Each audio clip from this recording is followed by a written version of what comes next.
আসসালামু আলাইকুম। আজকে আমরা আন্তর্জাতিক বিষয়ের উপর একটি মডেল টেস্টের সমাধান করব। ১ নম্বর, পদ্মা সেতু দিয়ে যাত্রীবাহী ট্রেনের বাণিজ্যিক চলাচল কবে শুরু হয়? সঠিক উত্তর ১ নভেম্বর ২০২৩ সাল। ওয়ারী বাটেশ্বর গ্রামে কোন সময়ে নগর সভ্যতা গড়ে উঠেছিল? ৫,০০০ বছর আগে, ৩,০০০ বছর আগে, ২,৫০০ বছর আগে, ১,৫০০ বছর আগে।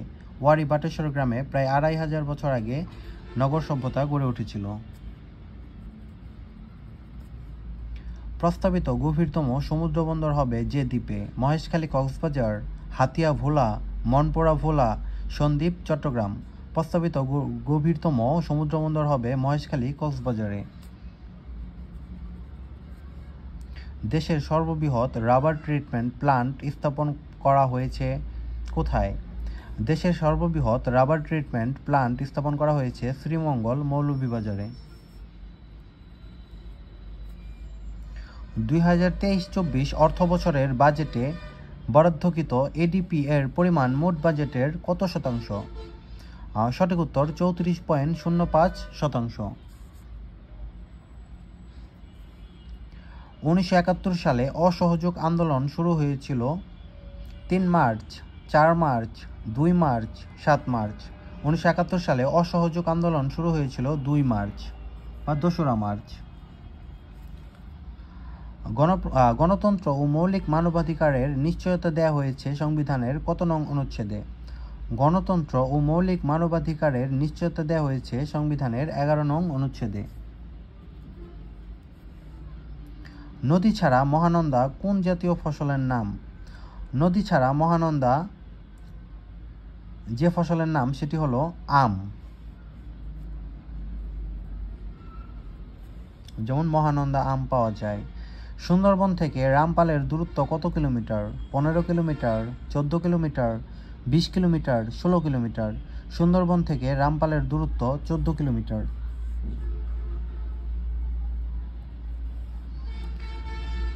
বর্তমান শহীদ মিনার উদ্বোধন করেন কে? শহীদ শফিউরের পিতা, শহীদ আব্দুল বরকতের মা, শহীদ আব্দুল সালামের পিতা, শহীদ আব্দুল জব্বারের মা। বর্তমান শহীদ মিনার উদ্বোধন করেন শহীদ আব্দুল বরকতের মা।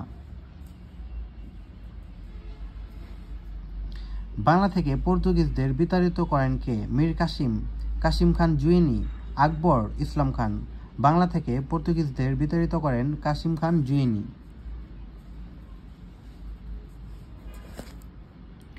আমদানি ও রপ্তানিকৃত পণ্যের উপর আরোপিত করকে বলা হয় আমদানি রপ্তানি শুল্ক। কার অনুপ্রেরণায় বঙ্গবন্ধু আইন বিভাগে ভর্তি হন? বঙ্গবন্ধু শেখ মুজিবুর রহমান আইন বিভাগে ভর্তি হন তার পিতা শেখ লুৎফর রহমানের অনুপ্রেরণায়। বঙ্গবন্ধু মনুমেন্ট ফোয়ারা কোথায় অবস্থিত? বঙ্গবন্ধু মনুমেন্ট ফোয়ারা গুলিস্তানে অবস্থিত। ঢাকা বিশ্ববিদ্যালয়ের শিক্ষা কার্যক্রম শুরু হয় কত সালের কোন তারিখে? ঢাকা বিশ্ববিদ্যালয়ের শিক্ষা কার্যক্রম শুরু হয় ১ জুলাই ১৯২১ সালে।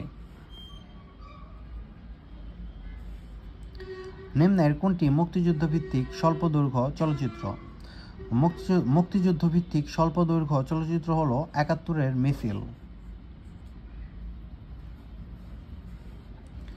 কোন নদীর উৎপত্তি সিকিমের পাহাড়ি এলাকা থেকে? তিস্তা নদীর উৎপত্তি সিকিমের পাহাড়ি এলাকা থেকে। অবিভক্ত বাংলায় প্রথম ঘোষিত জেলা কোনটি? খুলনা, রংপুর, যশোর, রাজশাহী। অবিভক্ত বাংলায় প্রথম ঘোষিত জেলা হল যশোর।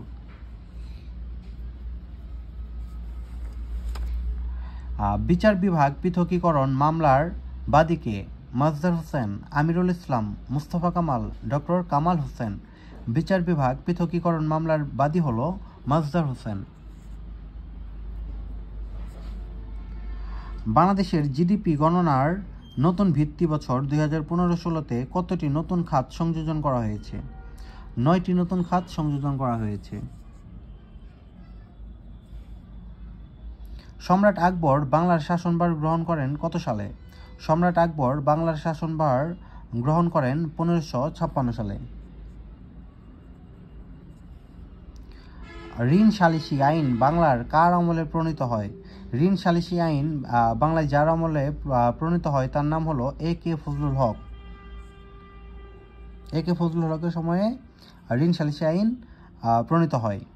6 ডিসেম্বর 2022 উদ্বোধন করা জাপান অর্থনৈতিক অঞ্চল কোথায় অবস্থিত? 6 ডিসেম্বর 2022 উদ্বোধন করা জাপান অর্থনৈতিক অঞ্চল নারায়ণগঞ্জে অবস্থিত।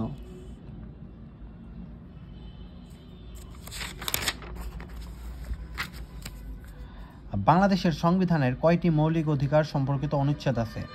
বাংলাদেশের সংবিধানের 22টি মৌলিক অধিকার সম্পর্কিত অনুচ্ছেদ আছে। পাহাড়পুর বৌদ্ধবিহারটি কি নামে পরিচিত? পাহাড়পুর বৌদ্ধবিহারটি সোমপুর বিহার নামে পরিচিত। ওয়ানডে ক্রিকেটে বাংলাদেশের দ্রুততম সেঞ্চুরি করা ক্রিকেটার কে? ওয়ানডে ক্রিকেটে বাংলাদেশের দ্রুততম সেঞ্চুরি করা ক্রিকেটার হলেন মুশফিকুর রহিম। জাতির মননের প্রতীক কোন প্রতিষ্ঠান? শিশু academy, Asiatic society, Bangla academy, শিল্পকলা একাডেমি। জাতির মননের প্রতীক হলো বাংলা একাডেমি। স্বাধীন বাংলাদেশকে স্বীকৃতিদানকারী প্রথম মুসলিম দেশ কোনটি? স্বাধীন বাংলাদেশকে স্বীকৃতিদানকারী প্রথম মুসলিম দেশ হলো ইরাক। বাংলাদেশ বিমান বাহিনীর প্রশিক্ষণ কেন্দ্র কোথায়? বাংলাদেশ বিমান বাহিনীর প্রশিক্ষণ কেন্দ্র কোথায়? বাংলাদেশের বিমান বাহিনীর প্রশিক্ষণ কেন্দ্র হলো যশোর জেলায়। যশোরে। বাংলাদেশের দীর্ঘতম রেল রোড কোনটি? জয়দেবপুর খুলনা, ঢাকা চট্টগ্রাম, ঢাকা সিলেট, জয়দেবপুর লালমনিরহাট। বাংলাদেশের দীর্ঘতম রেল রুট হলো জয়দেবপুর থেকে খুলনা। ধন্যবাদ সবাইকে।